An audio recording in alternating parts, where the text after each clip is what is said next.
నమస్కారం, welcome to Suman TV. Nipah virus ఇప్పుడు ఎక్కడ విన్నా ఇదే పేరు వినపడుతోంది. అసలు ఈ వైరస్ లక్షణాలు ఎలా ఉంటాయి, మనిషికి ఎలా సోకుతుంది, దీనికి సంబంధించిన ట్రీట్మెంట్ ఎలా ఉంటుంది, వీటి గురించి తెలుసుకుందాం. ప్రస్తుతం మనతో పాటు ఉన్నారు ప్రముఖ న్యూరో సర్జన్ డాక్టర్ రంగనాథం గారు. వారితో మాట్లాడి ఈ నిపా వైరస్ గురించి డీటెయిల్స్ తెలుసుకుందాం. డాక్టర్ గారు నమస్కారం అండి. నమస్కారం. నిపా వైరస్ ఏంటండి? ఈ వైరస్లు భయం వేస్తుంది సార్. ఒకటి తర్వాత ఒకటి అలా అటాక్ చేస్తుంటే మేము ఎన్ని వ్యాక్సిన్స్ తీసుకున్నా కూడా అమ్మో ఇప్పుడు వచ్చే వైరస్కి నేను తీసుకున్న వ్యాక్సిన్ కరెక్టా కాదా ఇలాంటి ఆలోచనలు వచ్చేస్తున్నాయి. ఇది నిజం కూడా. నిపా అని అనగానే ఏంటి అసలు ఈ వైరస్ గురించి చెప్పండి. ఒక ప్రాంతం పేరు ఇది నిజానికి. 1999లో మొట్టమొదటిసారి ఒక వైరస్ నమోదైంది. ఎక్కడ? మలేషియా దేశం. అక్కడ నిపా అని ఒక చిన్న నది ఉందట. ఆ ప్రాంతం ఎక్కడంటే సెంబిలాన్ స్టేట్ అని ఒకటి ఉంది మలేషియా దేశంలో. దాని పేరు మీదకి అక్కడ మొదటి కేసు నమోదైంది కాబట్టి దీని పేరు నిపా. నీపా ఇంకా చెప్పాలంటే నీపా దాని పేరు. అయితే తర్వాత ఇప్పుడు ఏ వైరస్ వచ్చినా కానీ ఏ కారణం అన్నది మనం తర్వాత వెతకాలి. కానీ మన దేశంలో ఇది ఎక్కువ ఇలాంటి వైరస్లు, మీరు స్వైన్ ఫ్లూ తీసుకోండి, కోవిడ్ నాడు తీసుకోండి, మంకీ పాక్స్ తీసుకోండి, లేకపోతే ఇంకేదన్నా కానీ అది ఎందుకు ఆ కేరళ రాష్ట్రం మీద దండయాత్ర మొదటిసారి జరుగుతుంది. ఇది కూడా కేరళలోనే. ఇది కూడా కేరళలో. ఈ మధ్య కాలంలో కేరళలోనే ఒక అలాంటి కేసు నమోదు అవడం వల్లే మళ్ళీ జనాలు మేల్కొన్నారు. ఇదేదో ఈవేళ వచ్చింది కాదండి. అది ఎక్కడ? ఇది 2001లో వెస్ట్ బెంగాల్లో వచ్చింది. అప్పటికి కేరళ రాలా. 2003లో కూడా వచ్చింది. ఆ తర్వాత అక్కడ మరి రాలా. ఇప్పుడు మా గత 2016, 18, 22, 23, 24 ఇప్పుడు ప్రతి సంవత్సరం 1-2 కేసులు రావడం జరుగుతూనే ఉన్నాయి. వచ్చిన తర్వాత ఈసారి ఏమిటంటే భారతదేశం ప్రభుత్వం కానీ లేకపోతే కేరళ రాష్ట్రం కానీ ముందు నుంచి అనుభవం ఉంది కాబట్టి దానికి కడుగైన జాగ్రత్తలు ICMR వాళ్ళ తాలూకు ఒక 235 దళాలు, అంటే చుట్టుపక్కల వచ్చిన వాళ్ళందరికీ.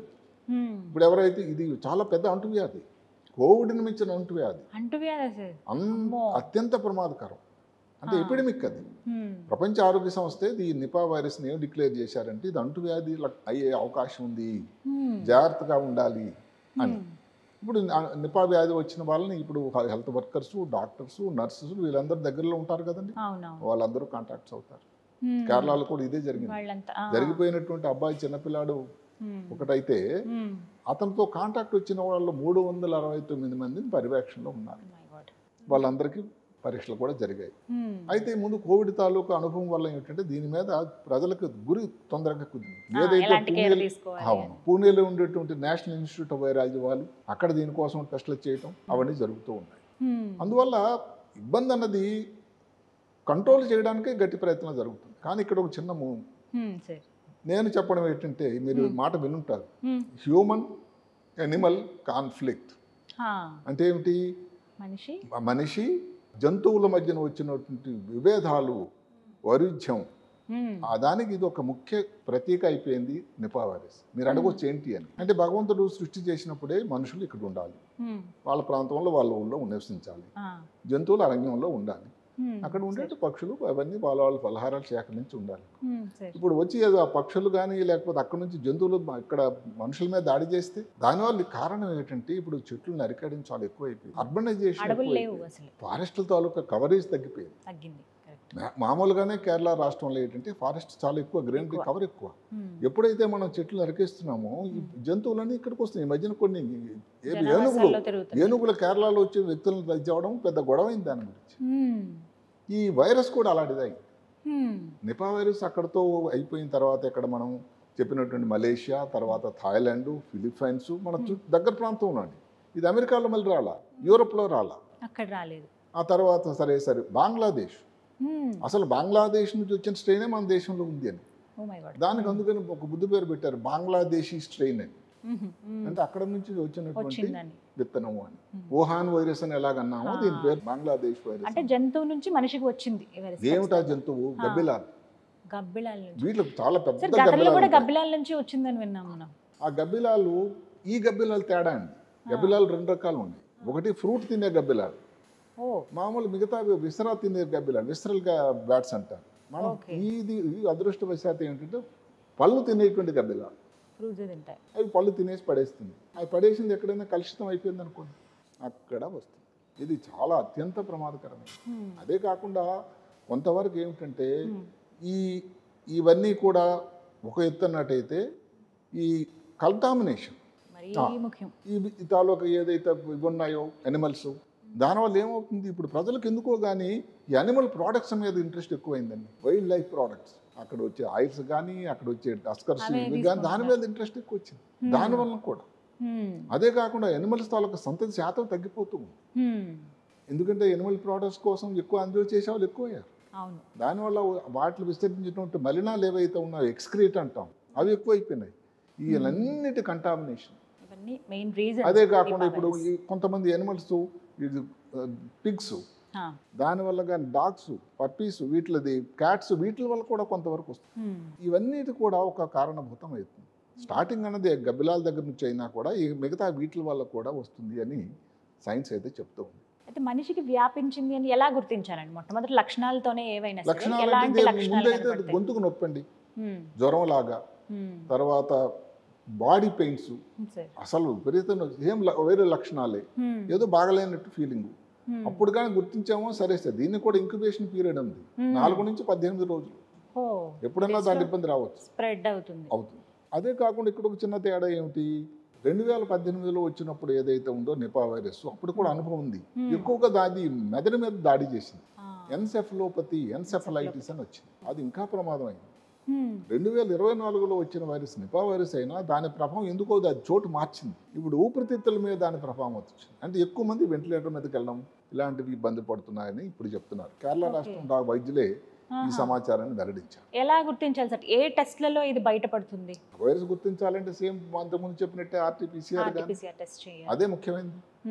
అలాంటిది కాకుండా ఇంకేమిటి, ఇప్పుడు వెన్నుపూస నుంచి నీరు తీసి, అసలు ఫస్ట్ ఎక్కడైతే మలేషియాలో చేశారో, ఎవరికైతే ఇలా వైరస్ వ్యాధితో బాధపడుతున్నటువంటి వ్యక్తి తాలూకా వెన్నులో నీరు తీసి అందులో కొంత పాజిటివ్ రావడం వల్ల ఇది వైరస్ సంబంధించిన గుర్తించి నిపా ఊరు నుంచి వచ్చింది కాబట్టి నిపా వైరస్ అని నామకరణం చేశారు. ఏ ఏజ్ వాళ్ళకి ఎక్కువ వచ్చే అవకాశం ఉందండి? అలా లిమిట్ ఉంటుందా? ఇది ఏజ్ దీనికైతే పెద్ద ఏజ్గా ఏం లేదు. అదే కాకుండా ఇప్పుడు ఈ పోర్క్ ఈటింగ్ దేశాలు అంటే ఏవైతే మాంసాహారం పోర్క్ని తీసుకుంటారో, ఎవరిష్టం వాళ్ళది, వాళ్ళకు ఇచ్చిన దానిలో ఎక్కువగా నమోదు అవుతున్నాయి. ఇక్కడ ఒక మాట చెప్పొచ్చు, బంగ్లాదేశ్లో పోర్క్ తక్కువ తింటారట. అక్కడ మరి వస్తుంది ఎందుకు, ఖర్జూరం చెట్టు దగ్గరికి ఒక రకమైన కళ్ళు తీస్తారు, ద్రావకం, దాన్ని సాప్ అంటారు. అంటే ఖర్జూరపు రసం, ఆ రసం నుంచి వస్తుంది.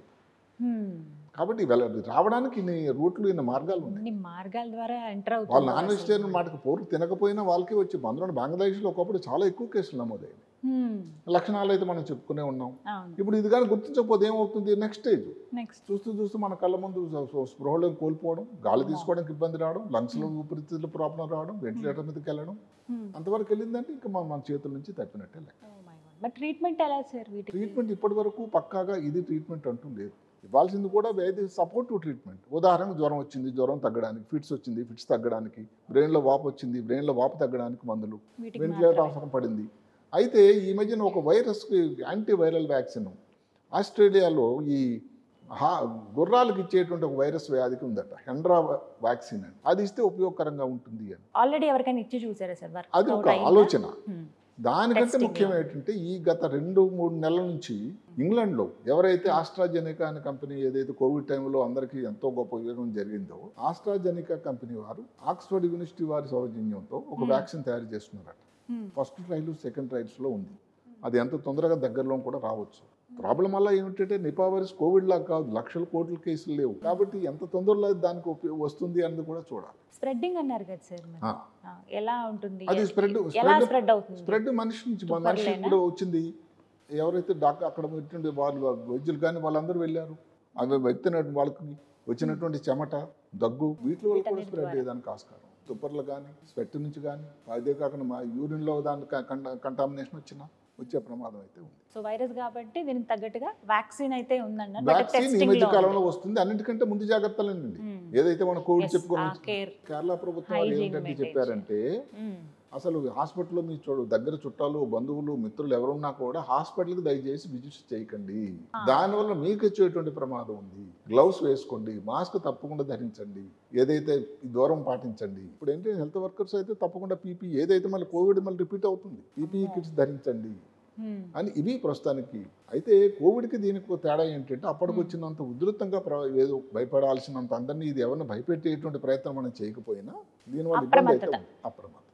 ఇంతలో కొందని. బట్ ఇక్కడ హైదరాబాద్లో అలాంటి కేసెస్ నిపా కేసెస్ హైదరాబాద్లో నమోదు కాలేదు. మనం చెప్పుకున్న వల్ల పాతకాలంలో అయితే వెస్ట్ బెంగాల్లోన, తర్వాత వచ్చిన కేసులన్నీ కూడా కేరళలో.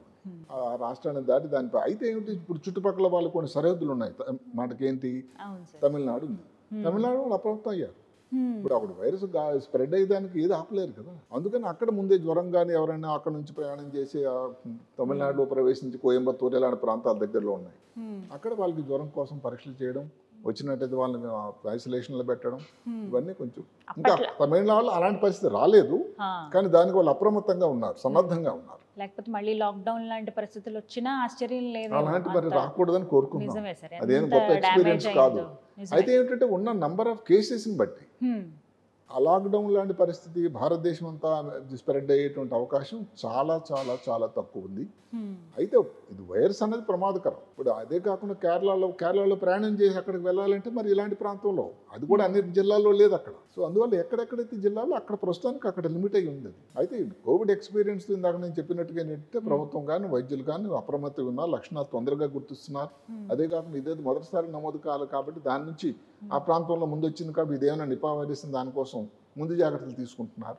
ముందు మేము ఆల్రెడీ వ్యాక్సిన్ వేసుకున్నాం కదా సార్ కోవిడ్కి, అది ఆ వ్యాక్సిన్ దీనికి సరిపోదని చెప్తున్నారు. దీనికి వేరే వ్యాక్సిన్ అవసరం. అంటే దీని వేరే సంగతి వేరు కదండి. లక్షణాలు వేరుగా ఉన్నాయి, అన్ని వేరుగా ఉన్నాయి. ఇదేది మమ్స్ మీజిల్స్ సంబంధించిన వైరస్ లాంటిదండి. కాబట్టి కోవిడ్ వ్యాక్సిన్ దీనికి పనిచేయదు. సో సెపరేట్ గా వేసుకోవాల్సింది. బట్ అంతదాకా స్ప్రెడ్ అవ్వకూడదు అనే కోరుకుందాం. దీనికి ప్రస్తుతానికి ఉన్న పరిస్థితిని బట్టి 2024 మనం జూలైలో ఉన్న ఆఖరిలో ఇప్పటి పరిస్థితిని బట్టి రాకుండా చూసుకోవడం ఏదైతే ఉందో ప్రివెన్షనే దీనికి. ఎందుకంటే ఇంకా వైరస్ కోవిడ్ లాగా వచ్చింది అని ఒక గాలి ఊపిరి తీసుకోవడానికి లేదు. ఇంకా అది వచ్చినంత వరకు మనం వెయిట్ చేయక తప్ప. బట్ ఆ కేర్ అయితే చాలా ఇంపార్టెంట్, చాలా చాలా అవసరం. మళ్ళీ అప్పుడు ఎలా మాస్క్లు అయితే వేసుకున్నాము, శానిటైజేషన్, సెల్ఫ్ అంటే ఇప్పుడు హైదరాబాద్లోనో లేదా ఢిల్లీ నగరంలో వేసుకోమని భయపెట్టను కానీ డెఫినెట్గా కేరళ పరిసర ప్రాంతాలు వాళ్ళ దగ్గరలో ఉండే వాళ్ళు మాత్రం చాలా కేరళ నుంచి ప్రయాణం చేసి హైదరాబాద్ ఎవరైనా వచ్చినా అలాంటి దాని అవసరం అయితే జాగ్రత్తలు అయితే తీసుకోవాలి. Thank you so much doctor గారు. నమస్కారం.